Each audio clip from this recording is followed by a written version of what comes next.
나주부 TV 시청자 여러분 안녕하세요. 네, 오늘 투표들 잘 하고 오셨죠?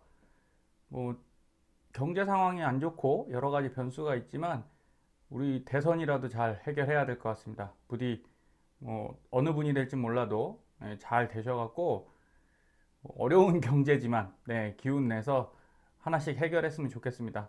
희망을 놓을 필요는 없는 것 같습니다. 우리가 최선 다하면 좋은 시기 오겠죠. 자, 어제 나스닥은 하락했는데 제가 이렇게 차트를 보니까 뭐 반등의 시그널이 살짝씩 나오고 있어서 오늘 이 방송을 보여드립니다. 확실한 반등 이런 건 아무도 알 수 없잖아요. 근데 반등의 신호들이 포착이 됩니다. 그럼 우리가 그런 것들을 보고 바닥을 확정짓기보다는 추가 매수에 적극 활용할 필요는 있다. 그게 수익을 최대화할 수 있는 투자자의 역량 아니겠습니까? 자, 오늘 보여드릴 것은 자, 지금은 원자재 중에 원유 가격이 증시에 굉장히 많은 영향을 미치고 있고요. 그 다음에 이 변동성 지수, 빅스 지수라고 이제 공포 지수, 요것을 한번 보여드릴 거고, 나스닥 종합 지수와의 연관관계를 좀 보여드릴 거예요. 자, 2001년도에 9.11 테러가 발생했습니다. 여기 보시는 차트고요. 이때, 자, 이 빨간색이 원유입니다. 요 빨간색이 원유 가격인데, 9.11 테러가 발생하면서 원유 가격은 상승을 했죠. 이렇게 상승을 했습니다. 이전부터 상승하고 있었어요. 실제 9.11 테러가 발생해서 상승한 게 아니라 그만큼 경기가 살아나고 있다는 얘기였습니다. 자, 이라크 전쟁 때도 볼까요? 여러분, 어떻게 되죠? 2003년도에 이라크 전쟁이 발생했는데 그 전부터 빠졌던 유가가 올라가고 있었어요. 이렇게. 그래서 전쟁 때문에 유가가 올라간 게 아니라 상승 흐름에서 여기다 그냥 휘발유를 분 거죠. 그래서 쫙 올라갑니다. 그리고 나서 더 올라가죠. 자, 이 부분은 이라크 전쟁에 의한 영향은 아니에요. 이따가 설명드릴 거고. 자, 러시아가 크림반도를 점령했을 때, 그때도 결국은 이렇게 이라크 전쟁 때 한번 끝나고 나서 급락한 유가, 9.11 테러도 끝나고 요게 회복되면서 급락했죠, 유가는. 그래서 꾸준히 올라가던 유가가 이때도 급락을 해서 가격이 잡힙니다. 그러니까 결국은 리스크가 제거가 되면 가격 정상화가 이루어지는 거죠. 최근엔 어떤가요, 유가가? 네, 팬데믹 영향으로 굉장히 내려갔던 유가가 계속 상승하고 있었어요. 그래서 이걸 이제 러시아, 우크라이나 사태가 이제 부채질을 하게 된 거죠. 그래서 130달러까지 현재 왔는데 우리가 보는 가장 중요한 포인트는 이겁니다. 자, 여기서 이 위로 올라갔을 때가 2007, 8년도 요때죠. 과거엔 없었어요. 그 다음에 여기 러시아 크림반도 점령시 요 두 시기입니다. 그러면 지금 웬만큼 올 만큼 왔잖아요. 더 올라갈 거냐 이게 문제가 되는 거죠. 그럼 여기서 유가가 더 안 올라가고 천천히 횡보하다가 하락한다면 주가에 굉장히 긍정적인 영향이 되겠죠. 그래서 여기 이제 저희는 1차 변곡을 온 겁니다. 그래서 유가를 계속 지속적으로 보셔야 되고요. 두 번째는 자, 빅스 지수 한번 볼게요. 이 차트가 좀 작은데 녹색 선이 빅스 지수입니다. 9.11 테러 전에 동남아 금융위기가 여기 있었어요. 그렇기 때문에 빅스 지수가 이렇게 올랐습니다. 그래서 결국은 9.11 테러 있었어도 빅스 지수가 뭐 그렇게까지 많이 올라가진 않았습니다. 미리 올라온 상태에 경기 침체는 발생한 거죠. 미국은 아닐지라도 글로벌 경제 위기였다는 거예요. 그래서 빅스 지수가 이때 오른 다음에 천천히 하락하는 상황이었고, 자, 이라크 전쟁도 마찬가지입니다. 그때 안 좋았기 때문에 계속 바닥에 있다가 막상 전쟁이 발발했는데 빅스 지수는 별로 오르지 않았어요. 이전에 안 좋았으니까. 그렇게 보시면 됩니다. 그러다가 리먼 브러더스 사태 때 또 쭉 올라가죠, 이렇게. 그리고 나서 또 내려오다가 크림반도 때도 별로 안 올랐습니다. 근데 이따 세부적인 자료를 보시면 좀 오른 건 올랐어요. 팬데믹 때 이렇게 쫙 올랐죠. 그래서 결국 좀 내려오다가 지금 소폭 상승했다. 그럼 우리가 두 가지 포인트를 알 수 있겠네요. 지금은 원유 가격이 중요하다. 그리고 두 번째는 빅스 지수가 어떻게 움직이는지를 한번 보면 된다. 이렇게 생각하시면 됩니다. 그리고 요 구간에 대해서 제가 설명을 다시 드린다고 했는데, 이유는 자, 이라크 전쟁이 발발하면서 원유가가 계속 올랐죠. 그러다 떨어졌습니다. 예, 이렇게 오래 전쟁을 했지만 사람들은 잊어버리잖아요. 적응을 하거든요, 경기는. 그런데 여기 왜 다시 올랐냐? 이때가 바로 중국이 세계의 공장 역할을 하던 때입니다. 그래서 중국의 경제 성장률이 어마어마했기 때문에 중국은 산유국이 아니죠. 결국 원유를 대량으로 수입해야 됐고 그 기대감에 의해서 원자재 가격이 폭등을 했었어요. 그래서 중국 성장에 의해서 이만큼 올라간 거라 지금하고는 조금 영향이 다르다고 봅니다. 지금 중국 성장을 그렇게까지 평가하나요? 그러지 않죠. 어느 정도 성장했죠. 그래서 그냥 이 정도를 중국계 할애한 비용이다, 가격대다 생각한다면 이 이상 올라가기가 쉽진 않아 보입니다. 그런데 미국이 러시아에 에너지 제재는 안 했다고 말씀드렸죠.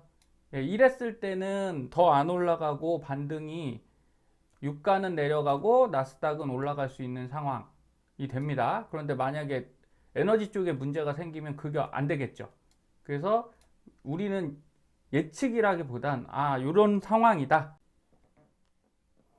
자, 이제는 빅스 지수를 좀 자세히 볼게요. 2009년도부터 좀 보면요. 2009년도 그 리먼 브라더스 금융위기죠. 네, 이때 빅스 지수가 80까지 올라갔다가 내려옵니다. 이렇게 시간이 걸려서 한 1년 만에 내려왔다가, 자, 우리가 봐야 되는 포인트는 이 40선이에요, 40선. 빅스 지수 40선을 넘냐 안 넘냐가 중요하고요. 그러다가 다시 이렇게 올라가죠. 그래서 40을 뚫고 그러다간 곧 내려갑니다. 그리고 다시 40을 올라갔다가 또 내려옵니다. 이게 무슨 얘기냐면요. 정말 디폴트급 위기가 오면 50을 뚫어서 쭉 올라가요. 그런데 작은 조정 있죠. 작은 조정. 우리도 나스닥이 이렇게 올라가다가 중간에 20%대 작은 조정이 이렇게 오지 않습니까? 이렇게 하고 다시 올라가고, 자, 요런 구간에서는 빅스가 50씩 안 올라간다는 얘기예요. 여기 40에서 50 사이에서 횡보합니다.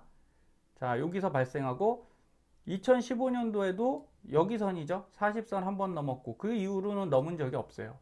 그리고 코로나 2020년 이때 80까지 갔었죠. 그러니까 이렇게 공포지수가 높아지니까 연준에서 양적 완화를 했겠죠. 뭐 이런저런 위기로 결국은 다시 내려가서 어떻게 됐습니까? 지금 다시 요 40선을 넘었어요. 그러면 얘가 이렇게 80까지 쭉 올라가는 상황이 아까 이제 에너지랑 뭐 러시아 디폴트 이런 게 연계가 되겠죠.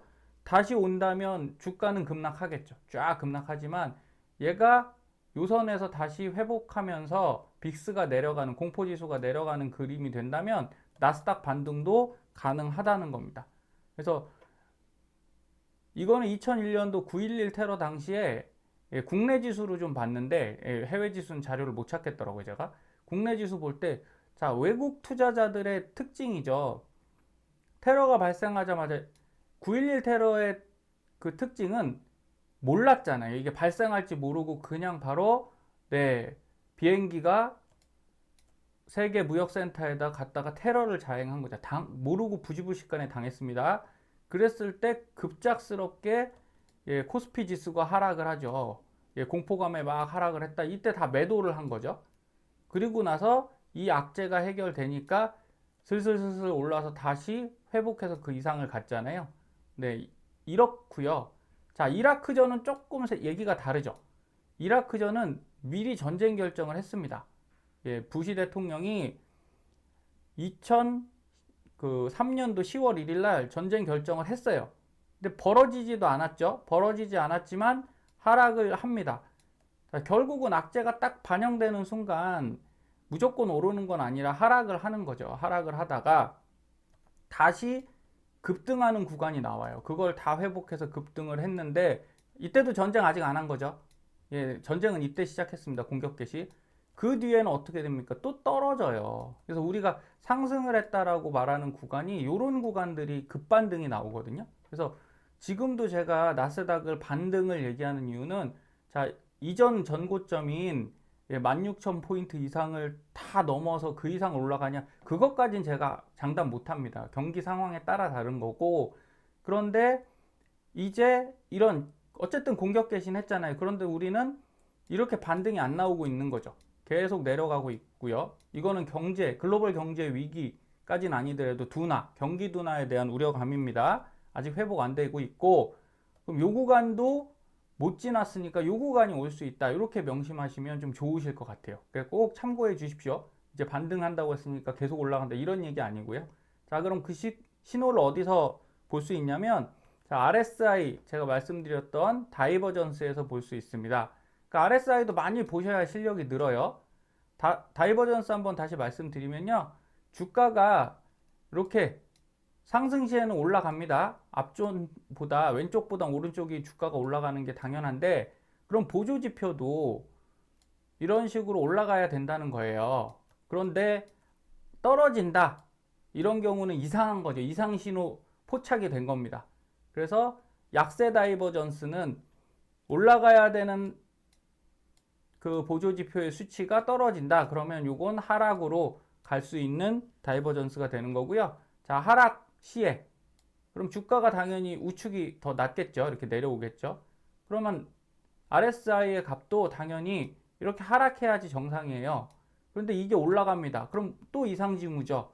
그래서 이건 추세 반등, 올라갈 수 있는 상황이 된다라고 이해하시면 됩니다. 처음엔 이게 잘 안 보입니다. 근데 자주 보시면 보이니까, 자, TQQQ 주봉에서 보여드릴게요. 자, 2017년부터 보면, 자, 이 점이 있고 이 점이 있죠. 당연히 주가는 어떻게 됐나요? 올라갔죠. 그런데 RSI가 어떻게 됩니까?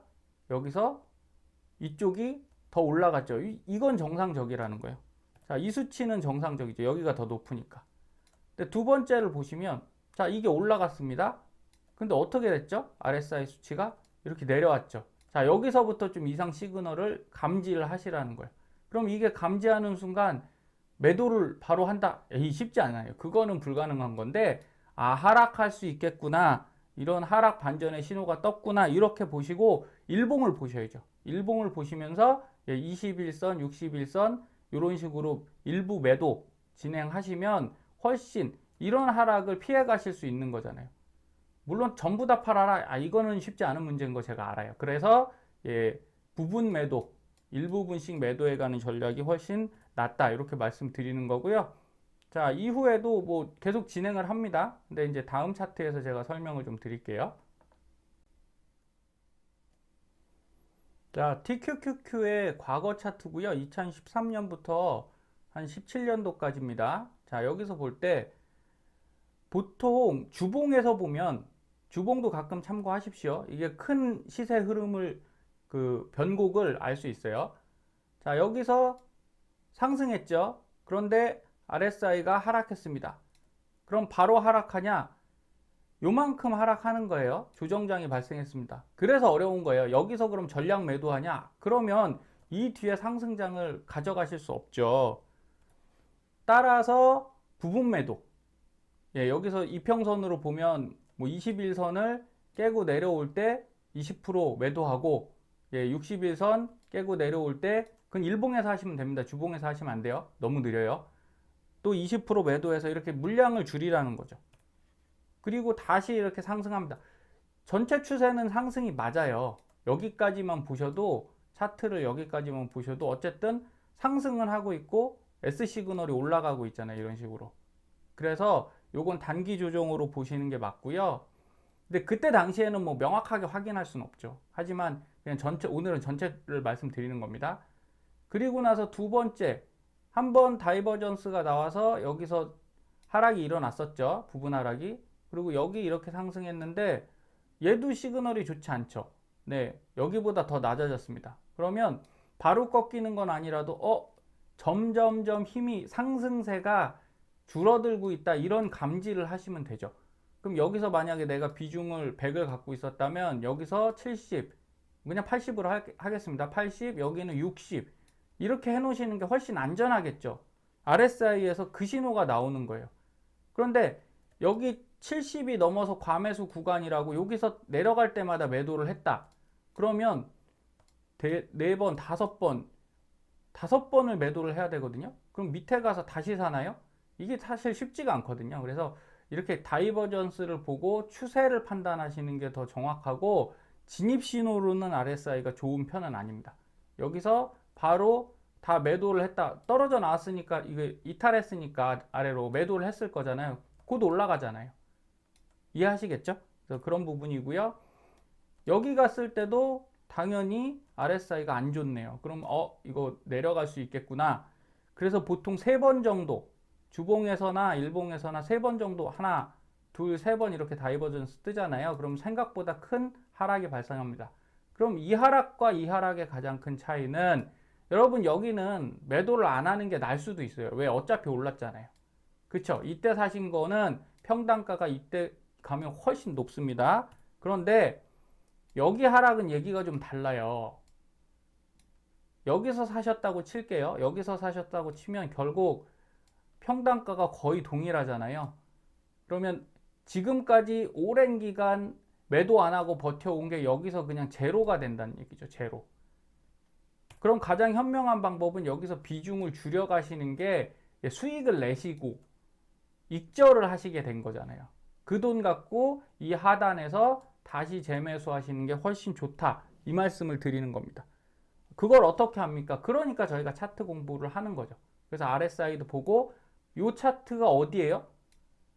지금 제가 S밴드, 요거는 S밴드 다이어그램이거든요. 제가 사용하는. 자, 14 하늘 라인이잖아요. 제가 항상 이 지점 오면 반등 올 수 있다 얘기 드렸죠. 제 방송 보신 분들은 아십니다. 그럼 이때 사면 되죠. 신호가 명확하게 지금 보이죠? 그리고 요 근처 왔습니다. 그러면 근처 왔으니까 분할 매수 했으면 되죠. 그리고 여기서도 이게 이제 W자잖아요. 자, W자 반등이죠. 자, 여기서 높이를 높이는, 그럼 이제 상승 시그널로 우리가 인지하게 되니까 이런 몇 가지 차트 분석만 하셔도 여러분 저점을 잡으실 수 있습니다. 그리고 여기서 볼게요. 자, 고점이 낮아졌죠. 이렇게 낮아졌습니다. 여긴 정상적으로 낮아졌네요. 그럼 정상적으로 움직일 때는 당연히 S 시그널이 하락 방향이니까 하락으로 인지하시면 돼요. 그리고 요 저점에서 보겠습니다. 저점이 여기 꼬리를 달았어요. 꼬리를 달았지만 실제 봉은 여기입니다. 여기. 실제 봉은 요 높이고요. 여기서는 꼬리 계산 안 하고 하면 이렇게 됩니다. 그러면 살짝 내려갔네요. 그럼 밑에 RSI를 볼까요? 그럼 살짝 내려왔습니다. 이런 건 정상적인 거예요. 그러니까 추세가 바뀌지 않았으니 지금이 상승세 끝자락에 횡보 중인데 결정을 정확히 할 수는 없죠. 이런 때는 별 변화가 없네? 그럼 계속 떨어지나? 이렇게 생각하시는 게 정상입니다. 왜? 꺾였으니까요. 상승세에서 횡보로. 그러다 요 구간에서 하락을 하죠. 요 구간에서 하락을 하면서 자, 지수가 올랐죠. 이렇게. 예, 높이가 올랐으니 하락을 계속할 수도 있지만 어쨌든 긍정적인 신호라는 거죠. 쌍바닥으로 W자 패턴으로 바닥을 높였다. 그러면 올라갈 수도 있을 것 같다. 이렇게까지만 판단하시는 게 옳아요. 그럼 여기서 조금 추가 매수 해놓고 여긴 전량 추가 매수 할 수 있습니까? 못해요. 이런 상황에서는 그냥 뭐 30%든 40%든 담아놓고 기다리는 수밖에 없습니다. 기다렸을 때 이렇게 올라갔으니 다행인 거죠. 이런 정도로 파악하시는 게 맞습니다. 그래서 뒤쪽은 다이버전스가 안 일어났고요. 앞쪽에서 발생했다. 나스닥과 TQQQ에서 반등 시그널을 살짝 말씀드리는 이유가 이 양차트에서 다 다이버전스가 발생했어요. 나스닥은 이렇게 저점이 이런 형태로 지금 잡혀 있죠. 그러면 하락, 상승 이렇게 하게 됐는데 RSI를 보겠습니다. 여기가 더 깊죠. 그런데 살짝 올라갔어요. 그리고 이 뒤가 지금 이 정도로 살짝 올라왔습니다. 그러면 RSI는 이렇게 표시되겠죠. 그래서 이 구간에서 다이버전스가 나왔습니다. 근데 이 뒤쪽이 떨어지면 소용이 없는 거잖아요. 이 밑에가 이렇게 내려간다 그러면 소용이 없는데 지금 어쨌든 더 내려가는 것보다 이 위로 이 십자 도지 잡히면서 긴 윗꼬리 단 십자 도지 잡히면서 스톱한 게 더 좋은 모양이긴 합니다. 그래서 기대를 해볼 수 있을 것 같아요. 자, 기대를 해볼 수 있고 TQQQ 같은 경우는 S밴드에서 보시면 자, 여기 하단 내려왔죠. 그리고 이전에 기억하시나 모르겠어요. 제가 방송에서 한번 말씀드렸을 때 요건 120분봉입니다. 120분봉에서 자, 여기 2파 파란 라인을 한번 때리고 두 번, 세 번, 지금 네 번째 저기 부딪히고 있거든요. 그러면 이 정도면 보통 일봉에서 세 번 정도 부딪히고 올라가는 경향이 많으니 이제 기대를 해볼 만한 때가 됐어요. 그래서 요 근방에서만 봐도 하락했죠. 그런데 여기는 지금 거의 제 위치입니다. RSI 볼게요. RSI는 여기보다 여기가 더 내려갔네요. 그럼 이거는 다이버전스가 아니죠. 정상적으로 진행한 건데, 자, 이 부분에서 지금 거의 높이가 같은데 살짝 올라왔어요. 살짝 미세하게. 그쵸? 근데 이걸 갖고서 반등이다 말할 수는 없습니다. 그러나 지금 이 위치가 괜찮다는 거예요. 위치가 더 내려가면 좋은데 제가 드리는 가격대 43.5하고 41.2 사이에 딱 갇혀 있는 모양새잖아요. 그러면 이 밑을 뚫으면 당연히 반등 못 하겠죠. 근데 이 정도에서 버텨주고 다시 올라간다. 그럼 우리가 이제 쌍바닥을 얘기를 할 수 있는 거고요. 어쨌든 다이버전스는 지금 나오고 있다. 이렇게 보시면 되겠습니다. 일봉에서는 나왔어요.